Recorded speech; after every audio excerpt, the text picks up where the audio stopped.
Oh, vipi? Ah, sawa. Mbona kimya? Baba, sema kweli nipo kimya muda mrefu. Ila kulingana hapa siku mbili tatu hivi mama alikuwa anasumbua sana. Sikia wewe, tutashindwana. Nimekumbia sana. Yaani kwa swali sana unasumbua sana. Hivi unajua kama bado nimetenga kwa ofisi. Sikiliza kwa makini. Hii ofisi nimefungua ili tusaidie mimi na wewe. Sasa cha ajabu zaidi kwamba yaani sio faida yote. Sasa nifunge tu hiyo ofisi. Sasa nisikize mwanangu. Nisikize. Sababu yako zingatia sana. Yaani zingatia. Sitaki kujua kwamba wewe umekatika sio umefanyaje sio huko umeenda sio nini. Yaani chukua hesabu yangu.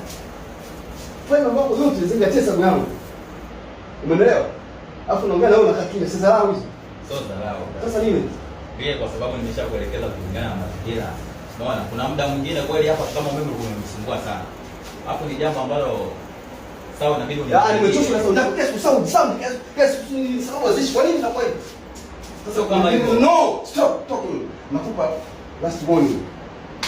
Sitaki tena kusikia hili tokee. Na sivyo tutashindwana. Na hii pesa nakupa siku moja tu. Wewe umenitumia pale. Usiponitumia na chokes yangu nimemaliza. Bado tunachojana. Baba.